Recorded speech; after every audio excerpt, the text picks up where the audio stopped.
done.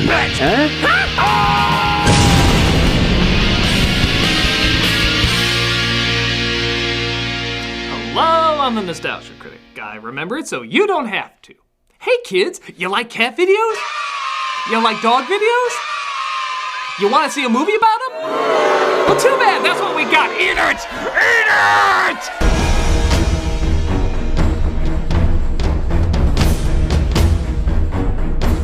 Ever see that movie that looks really stupid, but then are shocked when it turns out to be a surprisingly good film? Well, this is one of those bad-looking films you'd think might be a surprisingly good film, resulting in a surprisingly bad film. The idea for this is right out of a Warner Brothers cartoon. It can be pretty funny and imaginative. But instead, you're left wondering which category to put it in, kitty litter or pooper scooper. So let's find out the truth about cats and dogs. One of you must be a Ginny Garofalo rom-com fan. Tell me I'm not alone! This is Cats and Dogs. It opens with the world's fastest sunrise, where we see a cat and dog pretty much as being a cat and dog.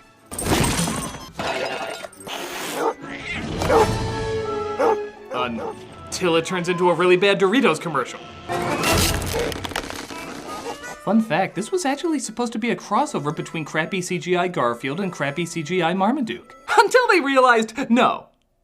We cut to a woman setting a pie on the windowsill in her 50s style dress with a bow in her apron, because somebody somewhere thinks somebody somewhere still does that, when the cat and dog land on her. Now her reaction to the cat landing on her is fine, but look at her face when the dog lands on her. What the hell kind of face is that? Comedic expressions are supposed to get bigger as more stuff happens, not scaled down. How do you even duplicate that face?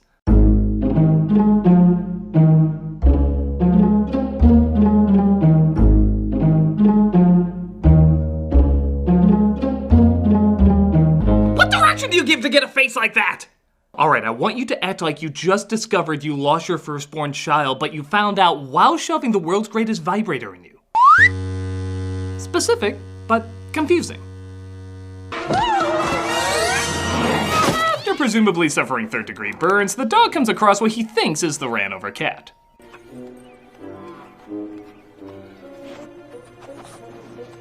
It's a trick. Get an axe. But a van of cats comes by to abduct him. And if you're thinking to yourself, okay, that was a tolerable short film, I'm sad to say that a movie comes with it. Control here. We've got a serious problem. Shouldn't that be dog-napped? If you're kidnapped, you're not held hostage by a kid. Unless it's this kid, but I'm never taking that babysitting job again. We then cut to a farm where a new litter of puppies are waiting in a barn. Just guess which one of them is the dreamer. And when I say dreamer, I'm using the movie definition, meaning never happy wherever the hell you are. I want adventure, not wait for someone to take me to some boring old house. Don't you want to do something exciting? Like be a police dog. What about one of those Russian space dogs, or maybe sample the great bones of Europe? You know as dogs we're not so easily entertained. Why can't I yearn for never being satisfied? That's Tobey Maguire, by the way, as Lou, the main character. And as much as I love to imagine Maguire in pain, I have to admit, it's not much fun watching a dog get seriously injured. I know it's effects and everything, but how much fun is it really to constantly see cute little doggies get pummeled into hard, solid walls? Isn't that like what sick kids watch? Is that a dog's head being smashed into a wall? Uh-huh. Is that another dog falling from a window? Yep. Is that a Yes. missing a Yes. from his? Yes. What is wrong with you? It's okay. It's funny because it has cartoon sound effects. I'm telling Mom and Dad that you're watching this. All right, kids, time to watch Cats and Dogs. It's rated PG, so we just have to tell you not to say the one swear word that they use in the movie.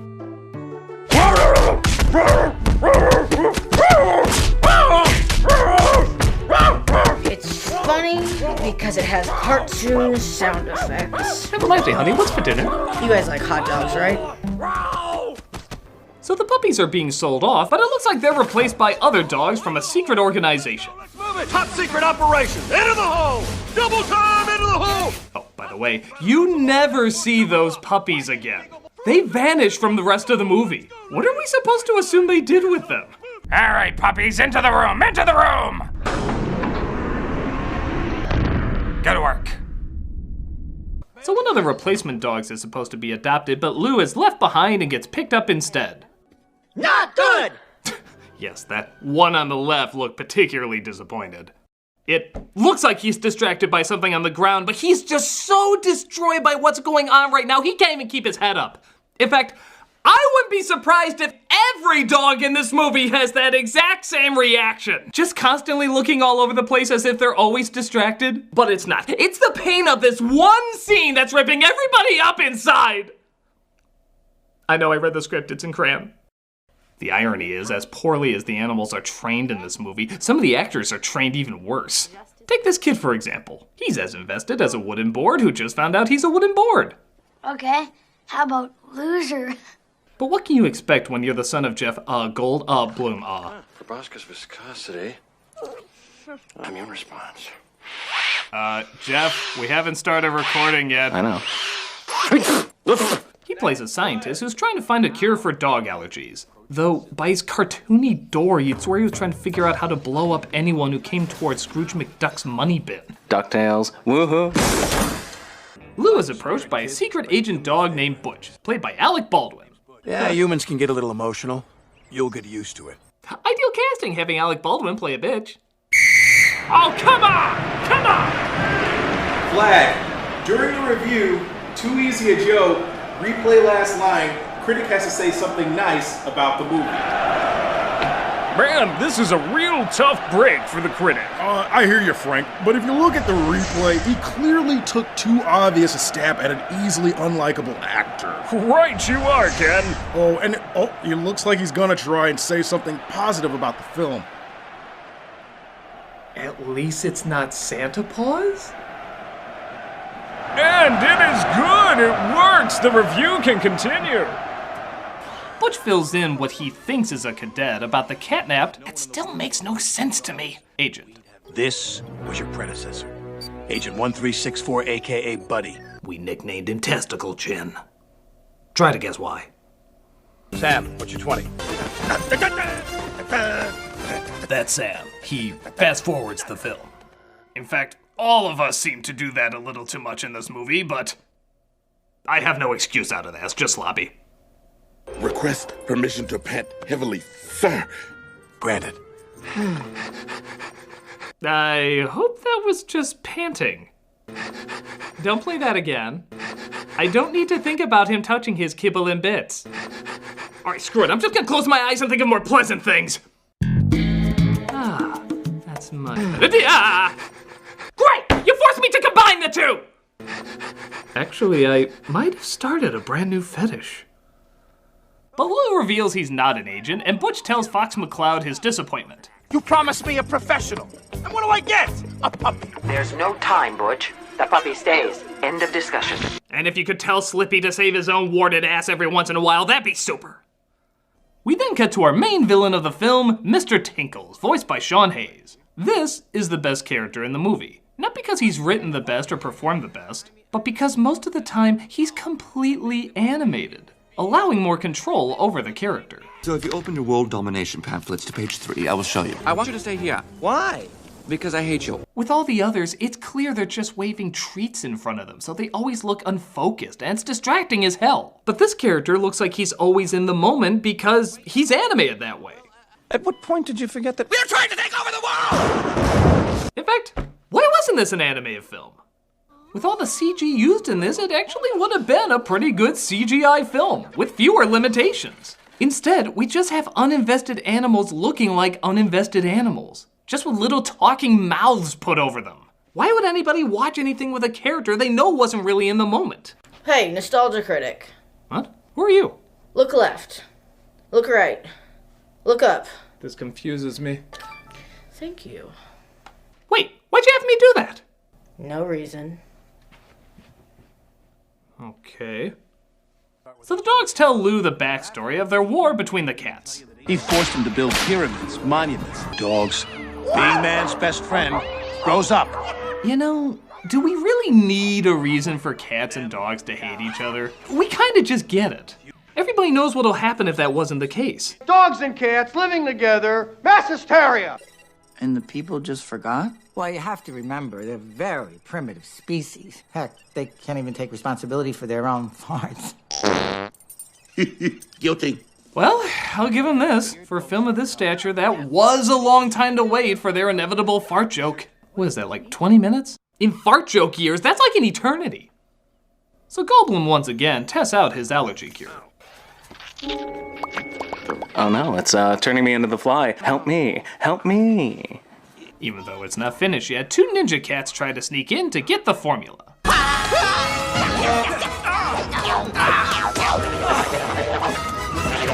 You know, I don't know if this movie understands when to use its cartoon sound effects, particularly the I. Random cartoon sounds don't suddenly equal comic gold. They need to match the mood and pacing. For example, this works. Oh, hey there, buddy. This doesn't. Go back to Acme University until you pass your exams. All I did was give you dated 80s comedy. Little known fact, this was the first film to actually parody The Matrix. Oh wait, no it wasn't, it was the 157,000. But it still feels really fresh, right? Oh, this! Clean up on aisle 7. Sorry! We are racist, ease if you please. The cats escape, but Butch explains the seriousness of the situation. Did you see when I had them going? With a right and a left and a right and a left. And then you got cocky.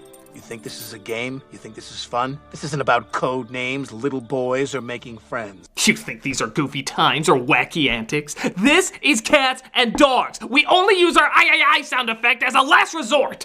I know it may look like we're excitable animals with a bit of string being waved over us, but this is deadly serious. Hey, nostalgia critic.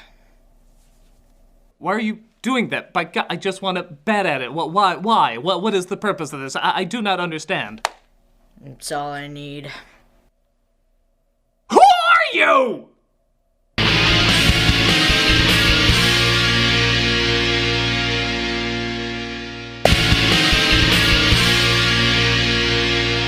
Lou comes across a dog named Ivy, played by Susan Sarandon, who seems familiar with their undercover operation. Glad I'm not the only one excited by the chicken. I'm sorry, but I think you gotta leave. My orders are clear. I am not Orders? My weird floating chicken alien legs question that. Ooh, tough guy. Ooh. Stop with the Asian stuff. Okay, the almost perverted imagery in this film is almost making me uncomfortable. Okay, now it's making me uncomfortable. I don't like this R-rated cut for Secret Lives of Pets. Could you do that again? But it looks like the boy isn't getting enough time with his busy father. Because we're 40 minutes in, I guess we can start using that cliche. Yeah, he's building a bomb. Dog allergies my ass. You're gonna see his name at an ISIS auction very soon, I can assure you. And if you go to ISIS auctions, can you give me your name? I just want to make a few calls. But it's okay, because Lou keeps him company, and how the bitch do you get caught in a soccer net? No, seriously, that's not just stupid, that's baby-proof the stairs moronic.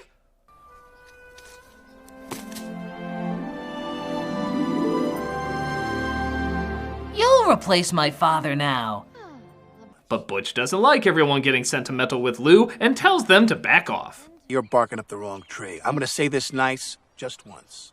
Stay away from the kid. Wow. Not since I put 2 dot eyes on a stick figure I drew in first grade have I seen such dead, emotionless eyes staring back at me. This is one of the few times there's no music in the movie either. Every other second there's an annoying doo-dee-doo-dee-doo-dee-doo-dee. But here, this close-up is so intense they actually leave the music off. Like they know the drama of this scene. You will believe a dog can have no idea what he's supposed to be looking at. Sorry, a close-up of eyes doesn't automatically equal high drama. Hey, nostalgia critic.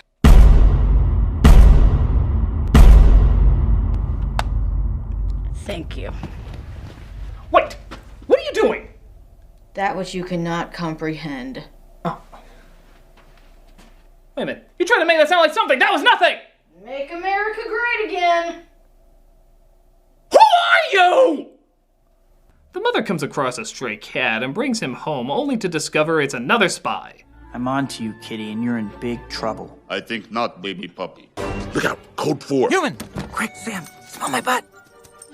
All right, break it up. Break it up. Yeah, knock it off, dogs I don't own. Why did that anger me? They have a big battle trying to fight off the cat, but the mother comes home, as conveyed by that keyhole shot. Very essential.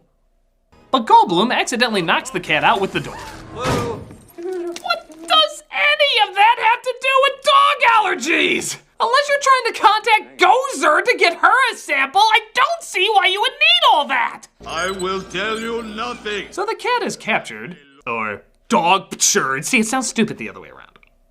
And Lou gets to spend more time with his boy. Okay, how do you always find me? Go on, you can tell me. Let's hear it. Ruff, ruff. Come on, you can't catch me. You know, this kid is so generic with his bland acting, non-threatening catchphrases, and IKEA bedroom display that I'm actually starting to wonder if he's an animated character. He never seems real. He always feels half human, half artificial. A Hogarth Joel Osment, if you will. Yeah, I can remember all the times as a boy I cheerfully shouted, "Belly rub!" Though to be fair, if they're any like the ones before, it might be warranted. But they stumble downstairs where Goldblum seems to be lacing all his nuclear explosives with food coloring. By God, it's every single one of Jeff Goldblum's uhs. He packaged them up. Look, there's an from Jurassic Park. There's an from Powder. And there's an from his biography, But Daddy's very angry when he discovers his work is destroyed. My work. My rainbow of fruit flavors. Now no one will be able to try trout strawberry. Allergy formula complete. But we get a dog-oo-s mutzina.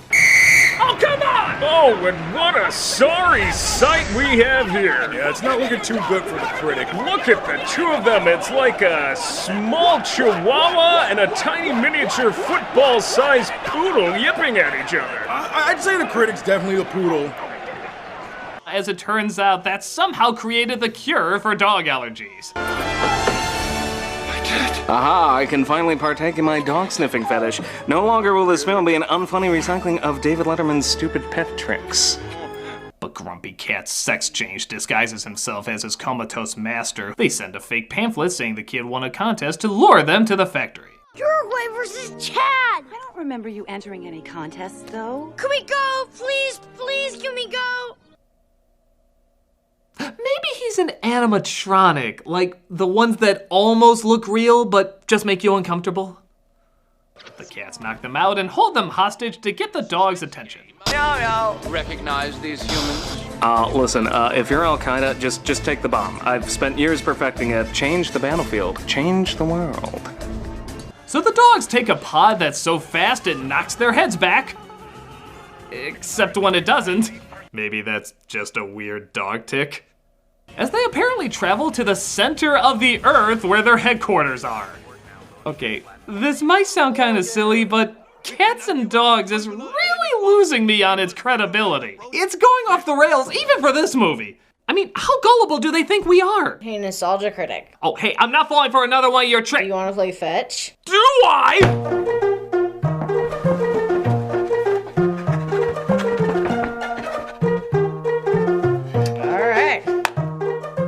Wait, no, you can't walk away that easily. I want some answer. Oh, she threw it again.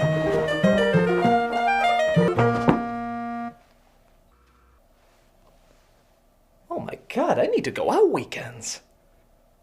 The World Council voted to sacrifice the Brody family. When the dogs decide not to save the family. Wow, dogs are kind of dicks.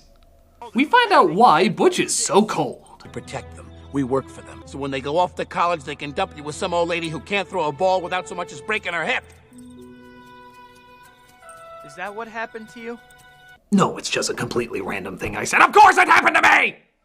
Eventually, though, the two of them decide to take on the cats themselves as the family tries to stay calm. Now don't be scared, Scotty. Everything's gonna be okay. I'm not scared, Mom. It's all right to be scared. Perfectly natural. We'll be okay. Mom, really, I'm okay. I know this is for a joke and all, but I don't care how old I am. I'd be pissing my pants 7 colors of fear if this happened to me. Kid is like Pinocchio. One day he'll be a real boy, but definitely not in this scene. Oh, but I've nothing to hide.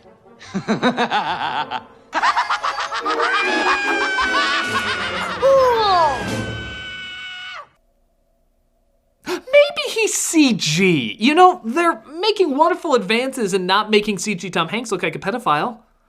Every human in the world will be allergic to dogs. The cats, it looks like, have devised a reversal formula that can make everybody allergic to dogs. Yeah, it takes years to create. I'm sure it just takes seconds to reverse. And they plan to give it to mice to spread all over the world. Mice!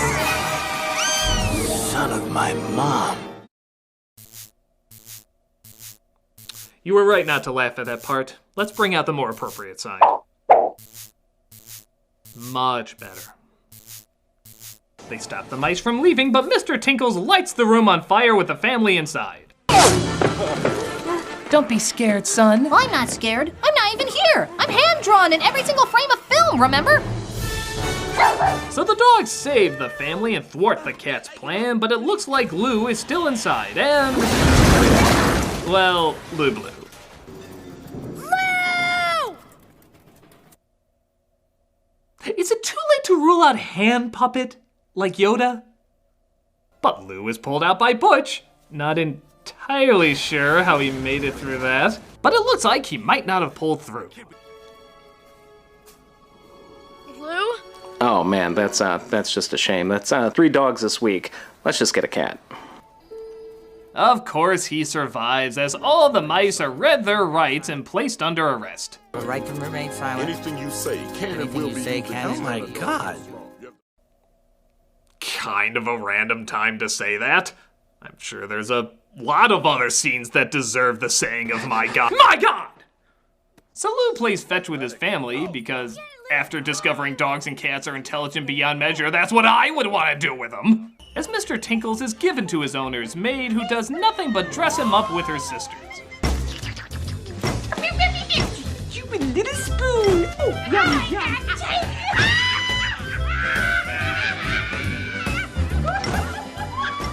If you feel like you're going totally insane right now, don't worry, the film's actually been doing that to you for a while. You're just only now noticing it. In fact, the credits are rolling right now, but because this movie has driven you so bonkers, this is all you can see. It succeeded in bringing on a complete mental breakdown. And thus, you can check yourself into the cats and dogs mental ward at your local mental hospital.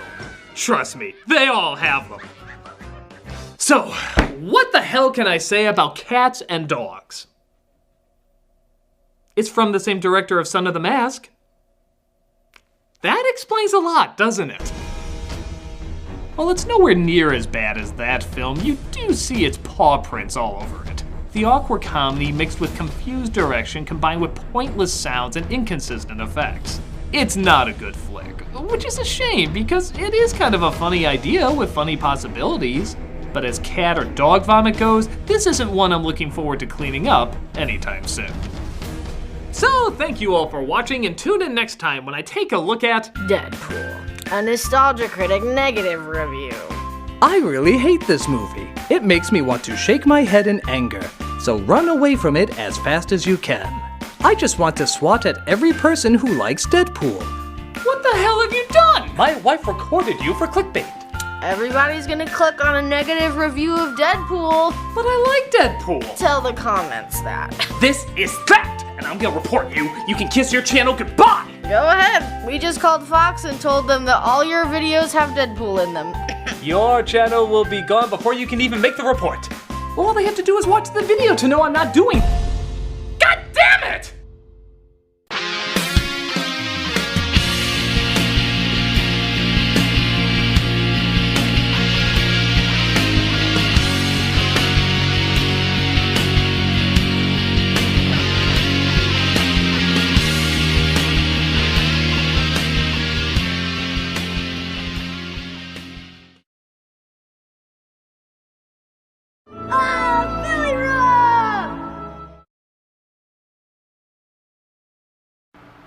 Hey, Doug Walker here doing the charity shout out, and this week I am doing one that everybody tells me is just a phenomenal one. It's called Heifer International. Their mission is to end hunger and poverty while caring for the earth. Now, for 70 years, they provided livestock and environmentally sound agricultural training to improve the lives of those who struggle daily for reliable sources of food and income. But the way they go about it is very unique. They link communities and help bring sustainable agriculture and commerce to areas with a long history of poverty.